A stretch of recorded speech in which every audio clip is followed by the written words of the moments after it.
Who in their right mind keeps on putting out the same old fire and never looks to cut it off at the source? Let's find out. Today we're going to talk about preventing fires and not just putting them out. And so, who in their right mind would keep on putting out the same old fires and never cut it off at the source? All of us. We all do it every single day.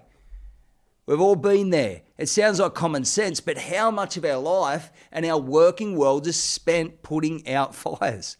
The same old quality issues, the same mistakes, the same bad attitudes, the same conflicts, the same customer complaints, the same hold-ups, the same arguments with our partner or spouse, the same thing we have for lunch every single day that we actually hate. Come on, we're all guilty of it, and it's happening in your organization right now. Don't look around at anybody, you do it too. Now, I'm not assuming that we're having 10 out of 10 problems. You might be, but generally it's just the little things. It's the little nagging, annoying things that weigh us down and steal our productivity, our peace, and our success.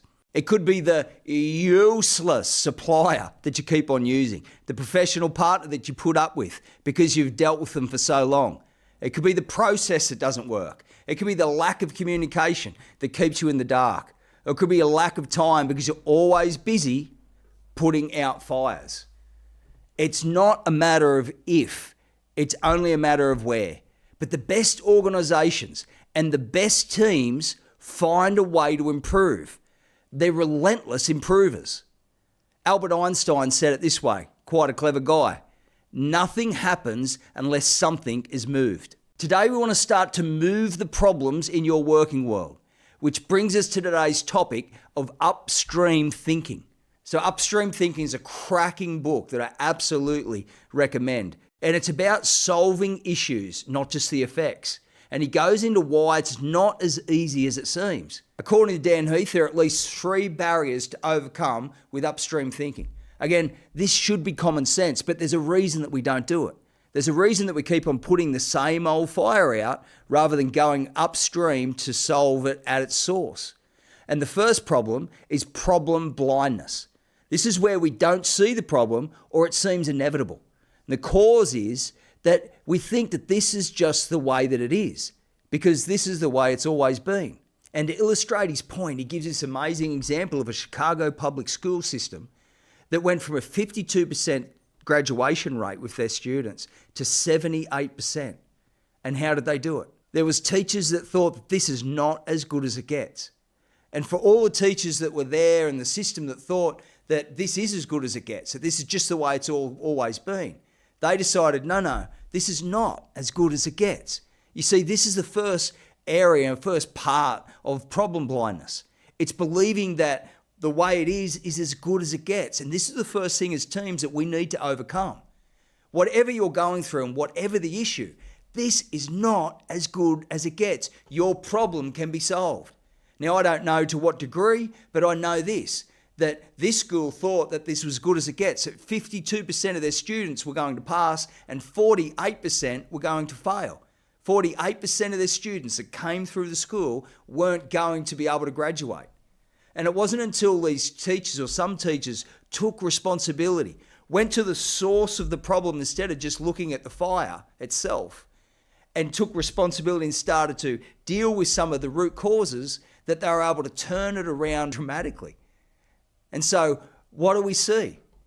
We see that 22% of kids now didn't pass. It's still not great. It's still not as good as it gets. But it's a far cry from 48% that weren't actually going to be able to make it to graduation. Again, to illustrate his point, he gives another example where a physiotherapist starts with an NFL side. And when he first turns up, there's 22 people, I think it was 22 people, sitting on the sideline with hamstring injuries that season or in the prior season. And he asks the coaches and the management, why is that? Why is this happening? And they said, well, this is as good as it gets. They're big boys. It's a contact sport. And it's not that it's not true, but in their eyes, it was just the way it is. But he thought, no, this is not as good as it can get. And so what happens is he started to work with the individual athletes, and he started to work with them on their running style and the way that they stretch and the way that they exercise.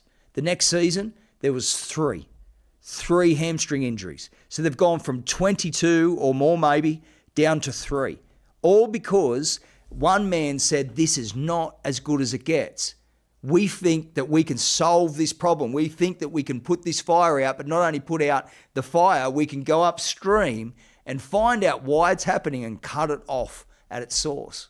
These are cracking examples, I reckon. These are amazing examples of people that have just taken responsibility for things that other people might have thought are normal, and this is just the way it is. That somebody's thought outside the box and gone, no, we can be better than this. It doesn't have to be like this. We can go upstream and sort this out. So, what's the solution for us in our teams when it comes to problem blindness? For every person, we need to think solution. As a team, you need to never settle. We need to think that things can always be better and there's always a way forward. If you can do that, you're going to start to cut off problems at the source. It was Stephen Covey who said this: the way we see problems is the problem. Okay, now let's look at the second barrier. He says that this is a lack of ownership. And it might sound like something like this, that this just isn't my problem to solve. And the cause is self-interest. It's just not your direct responsibility, or maybe it's not your place to step in and fix it. The thing is that often it's the people on the outside that have the best vantage point to be able to look into our issue and say, hey, look, does that always happen like that? I'm not sure it needs to happen like that. I reckon we can do something about that. And to illustrate his point, he gives another cracking example of somebody that's thought, no, this is not as good as it gets. And as much as might have been a lack of ownership, this guy was a doctor. He didn't have to solve this problem. And what was the problem? The number one mortality rate for children back in this period, which I think was the 70s, was children dying in cars. And this was because parents were having their children and then holding them in the front seat unrestrained on the way home. And so he thought, this can't happen anymore. I think it was the number one killer of children under 5 years old was car accidents, kids dying in cars. And so he thought, well, this just isn't good enough. It's not actually my problem, but I'm going to try to solve this. And so he went to war on the legislation to try to get this thing fixed, because in his mind it was just unacceptable. You know who fought him the most? Parent groups, because they wanted the freedom to be able to carry their children home. They wanted parents to have the freedom to be able to carry their children home in the car. And it sounds lovely and it sounds nice, but it was killing kids. And so this guy had to fight legislation, and he had to fight parent groups that actually were fighting against their better interests, if you will. And so here's just a snapshot of why solving problems isn't easy. Sometimes it's not our problem to solve, and sometimes the way it is seems good. But if you're not happy with it, somebody needs to step in and say, hey, look, enough's enough. We can't have this happen. And surely the number one killer of children being car accidents would be one of those things, and yet people fought him on that. And so not only do you have to fight the other issues, he had actual people fighting against the decisions that he was trying to make for the good and for the better. And so you might even find that in your organisation where you're trying to make changes and people are fighting you on it. I'm not exactly sure how we fix that. But this is what team's all about, where we get to the table and we go, okay, what are we dealing with at the moment? What issues are we facing that's causing us stress, that's causing our clients stress, that's causing time problems, issues, quality deficiencies? And we look at the fires, if you will, and then we just backtrack and we say, okay, well, look, is this as good as it gets? Because this doctor didn't think it was. And you know what? He fought long enough and he fought hard enough that eventually car seats were mandatory across the board, across all of America. This was an American story. And of course, in Australia, where we're from, it's been the case for a long time. And now, child accidents in cars is still wherever it is, but child mortality is remarkably low compared to where it was.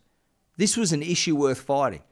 I wonder what issues are worth fighting for in your organisation, even if it's not your direct responsibility. Okay, so what's the solution to this problem?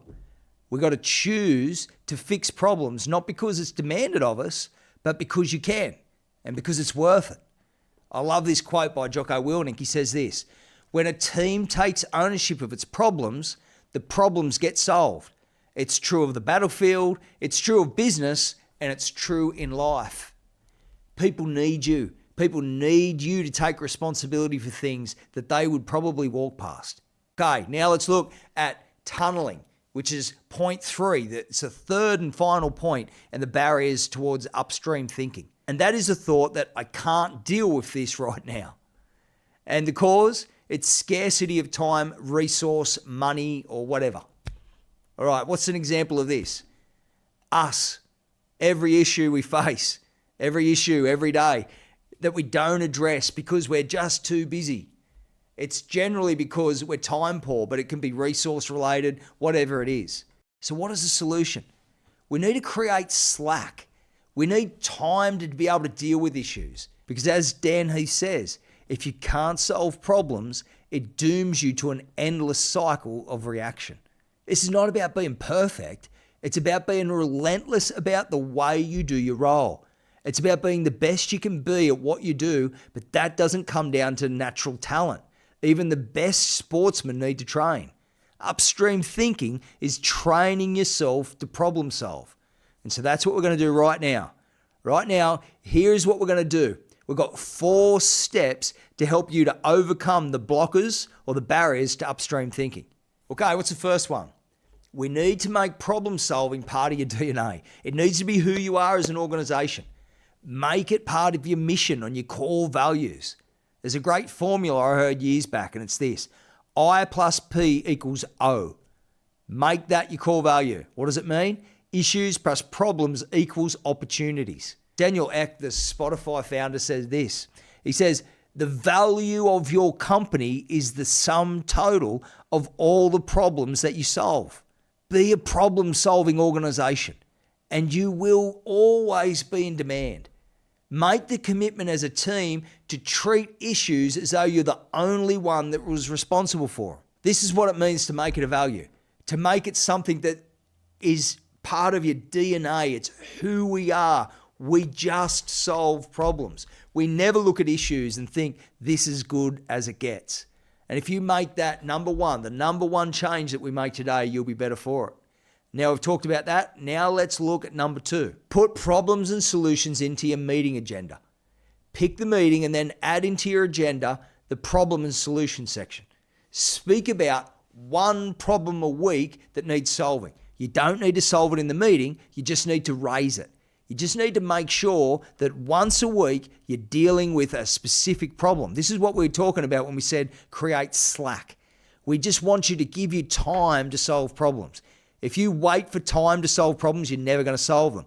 Here you're creating. You're actually bringing the problem forward. Make it part of your agenda. You're speaking about it at least once a week, and then you get into your meetings and you work out how you're going to solve the problem, even if it doesn't get solved right there and then. Okay, so what's number 3? This is a cool one. Create an upstream team. No matter the size of your organization, no matter the size of your team, you should be able to dedicate one person or maybe a group of people who can think about and work on to solve the problems in your organization. Give them X amount of time per week. It doesn't matter. But this is an opportunity, again, to create some slack and to give someone autonomy over problems. So you might raise the issue in the meeting, speak about it there. You don't have time to solve it in the meeting, but you know it's going to get dealt with in the upstream team. And you'll be able to go to them and say, hey, this is what we need sorting and solving. Maybe they're the team that actually come up with the problem. But it's not only problems. It's also opportunities. I love what Steve Bartlett, the author and podcaster from the Diary of a CEO, has done. He's got 5 or so companies, and he's set up a team that runs experiments and takes risks. We don't all have the budget for this, but this is a cracking idea. What he does is he wants to make sure that they're always on the edge of innovation, and so he needs to risk some stuff. He needs to make sure that he can do experiments to know what's going to work, because again, it's not only just about solving problems, it's about creating opportunities. And there's going to be some things that you do that you fail at. That needs to be okay. It's okay to fail. It's just what we do about it. When we're thinking about upstream thinking, we're thinking about how we can be better as an organization. And of course, we don't want to be that narrow-minded to think that the only way we can be better is solving problems. we also need to be creating opportunities. So there's another good idea. Okay, so here's a fourth concept that we're going to introduce into your organization to make sure that you don't get caught putting out fires instead of going upstream thinking. And it's create a short list or a sandbox of problems or opportunities that you're working on at any given time. There's more than a fair chance that you've probably got more than one problem you're dealing with at the moment. And so what we want to do is you want to deal with one problem a week, but if they start to stack up, you want to create an importance hierarchy. And you want to be able to sandbox the important ones that you want to get to, but you just don't have time or resource at the moment. You don't want those things that are potential issues to become a real issue in the future because you haven't preempted solving it. But you can't get to everything at once. And so you want to, again, create a short list or a sandbox. You want to have a platform that you use or a spreadsheet that you use that just lists out where you're up to with the things that you're dealing with, but you always want to be making sure that you're on top. You always want to make sure that you're solving issues. Remember, problems aren't the problem.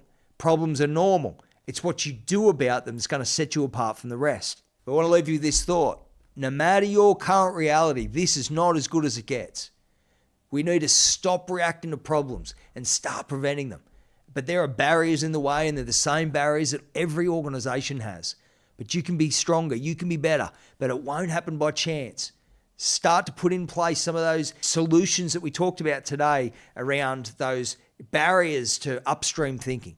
Because if you can start to upstream think, if you can be a team that solves problems, that doesn't just put fires out, but actually goes and prevents them, you are going to go to the next level. The best is yet to come.